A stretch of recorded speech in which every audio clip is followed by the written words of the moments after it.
Today on Behind the Gate, we're joined by Blue Amrich, founder of Beyond the Fence Adventure Dog Photography. Blue is known for capturing dogs in their natural element, on trails, in rivers, on mountaintops, turning the bond between people and their dogs into art.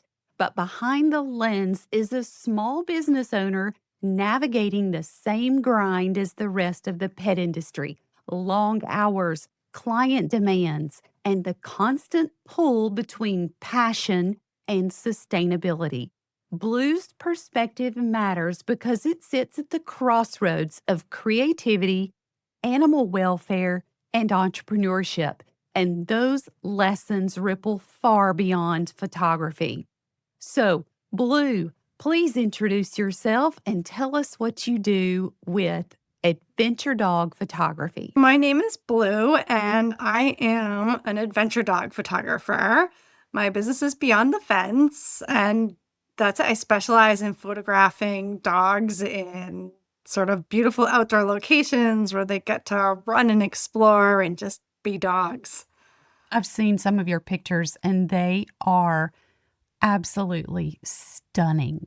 If it's okay with you, we'll share some of them on the Yeah, of podcast course. when it's edited. But wow, the setting that you get to photograph these dogs in is just incredible. Incredible. Well, what part of your own story most shaped the way you see dogs, people, and the work that you do today? Yeah, so it's sort of like a merging of all of the different threads of things that I'm interested in and love and want to spend my time doing. Um, I love dogs. I love training. I've done agility with my dogs. I've done nose work with my dogs. I also love the outdoors and nature and hiking and backpacking. And a lot of times I'm bringing my dog with me to do that. He's my best buddy. Um, So and you I've kind of worked in the just pet. stumbled Just upon it? Yeah, it's just sort of kind of evolved over time where I've also worked in photographing weddings and schools and real estate and was doing kind of the dog thing on the side with my own dogs and competing in agility and pet sitting and then I've merged the two in my own business where I focus really on just dogs. Mm. And sort of the more I was bringing my dogs out and backpacking and taking pictures of them in the mountains, then my clients were like, let's do that with our dogs too. I'm like, sure, let's all go.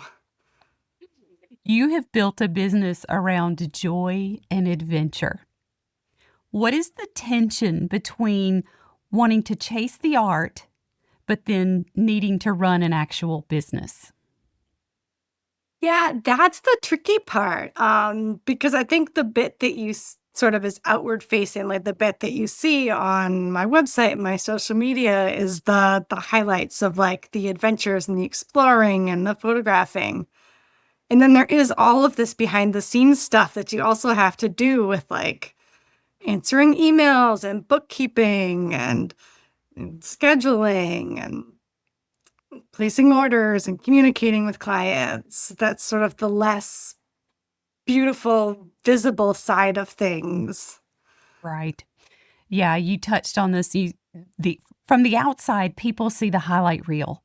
They see the dogs on Definitely. mountaintops, the magazine-worthy shots, and all of this, but where does it actually get brutal? Is it travel, weather, safety, like marketing, burnout? What part of it is just the real grind?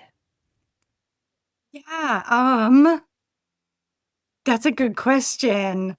The weather is always a challenge, and then the challenges that go with the weather are the sort of juggling of like communicating with clients of are we going to go ahead and do this today? Are we going to reschedule? What's the forecast look like? Okay, it's going to rain. Now we have to pick a new day and shuffle everything to the new day and re-coordinate and make a new plan. Um, it's definitely a lesson in being flexible. Yes, yes. What is a business mistake that you carried for too long because you thought you could just outwork it instead of building a better system? Um, I mean, it's kind of playing off of the idea of scheduling was doing all of it myself, and, being super hands-on with sending the emails, making the phone calls, doing the back and forth. I still do for my sessions, my actual photo shoots, because I just need to, because that's an in-person on location thing. But I have an automatic scheduling system for I do pre-planning calls with my clients, like virtually, and then I also do a post-session call virtually with my clients to go through and pick out their favorite photos and design their artwork. So those they can log into my calendar and pick their own times without having to go back and forth of like, is Wednesday good for you? I'm busy on Wednesday. How about Thursday?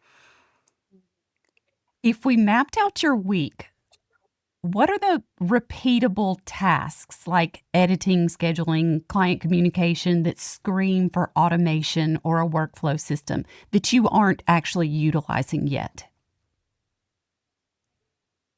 That's hard because I'm very hands-on where I am more fewer clients with a lot more sort of personal interaction with each one, from sort of start to finish of their session and their artwork. Um, so I do a lot of direct communication with my clients. I hand touch all my photos myself. I have templates for my emails that I do start from, and then I customize um, for each client. Many creative people fear that systems will kill the spark, that creative spark. Do you feel that way too? Yeah, a bit because it's so what I create is so personal, and I love the sort of personal touch of, like, working with the dog and my own sort of vision of the light and the composition and the planning, like, that I put so much of myself into it that's valuable to me. Can you imagine a structure that would actually protect your creative energy instead of draining it?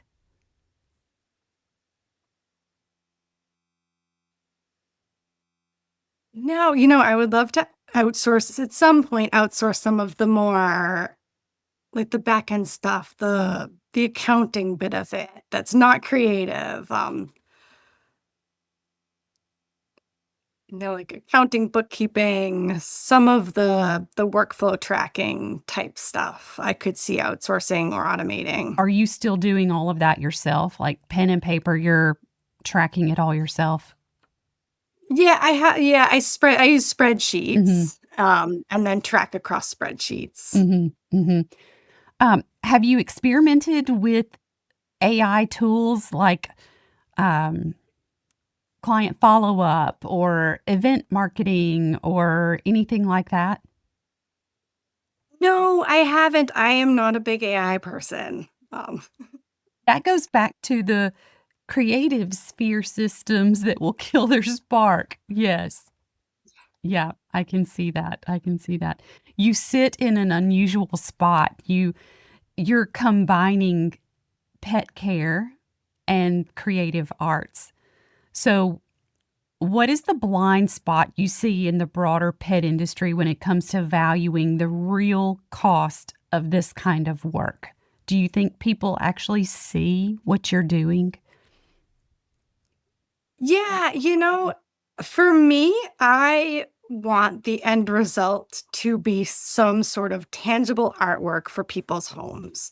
So we're always working towards putting artwork on the walls, something that they can see and enjoy every day.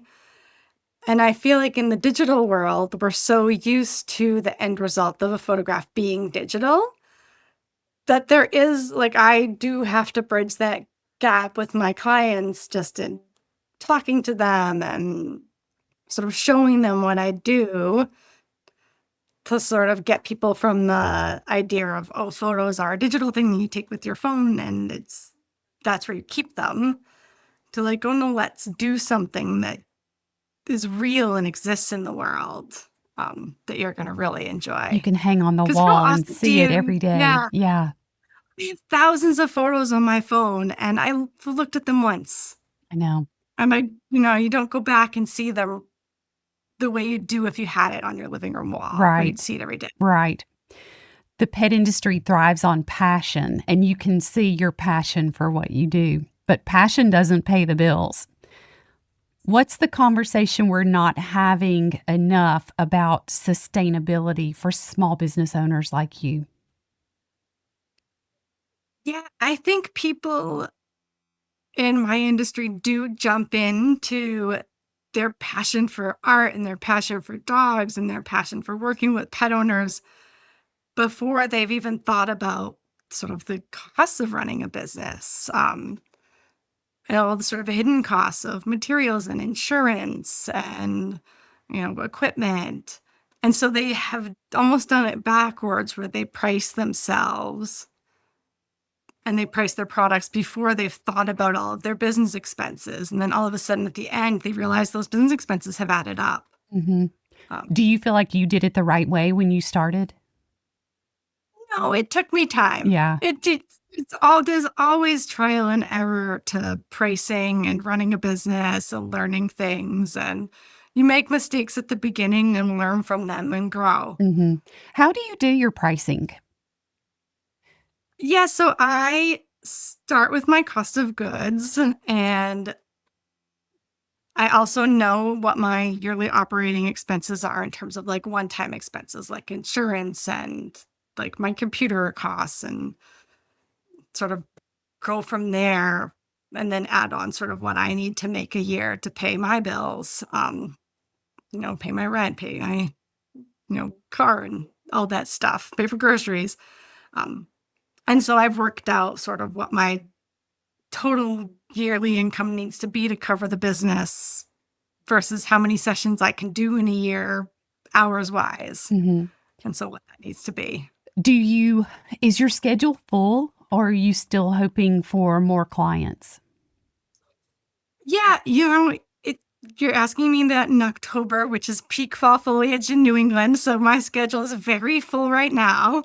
Um, but I am pretty seasonal in that I will be very busy in the fall, very quiet in the winter, and then busy in the spring and busy in the summer. Mm.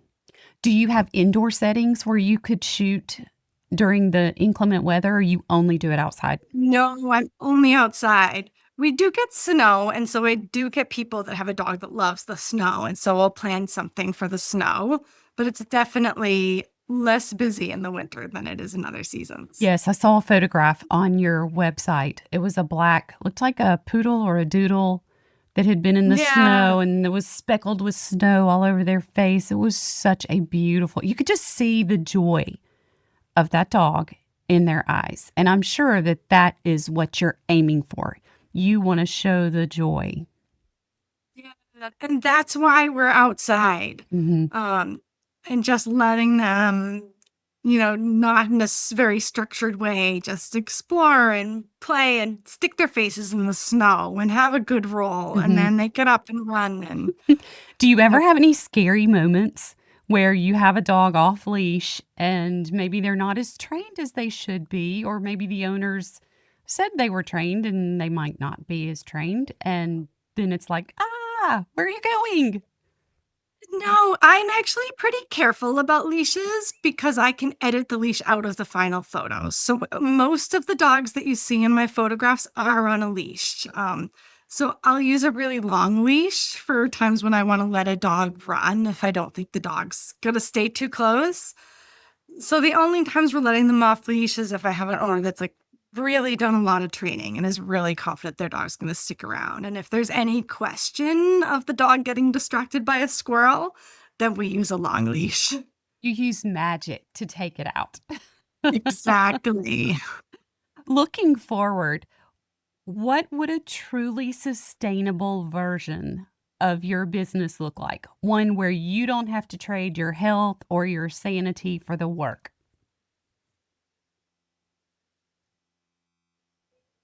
Yeah, I mean, I actually feel I've been doing this for 15 years now. So I feel like I'm in a place where I'm pretty confident in my ability to kind of book clients and schedule things. And If you had asked me this 3 years ago, I would have had a really different answer, but What were the lessons learned between 3 years ago and now? yeah, pricing myself sustainably was a big change You found because people I will was pay what you ask. yeah, Mhm, definitely, and I was doing a lot more sessions for lower cost and burning myself out, because if you do 10 sessions for $10 each versus 5 sessions for $20 each, you're doing half as much work. mhm. You don't need to find as many clients. Uh, Right, right. so that was a big changes.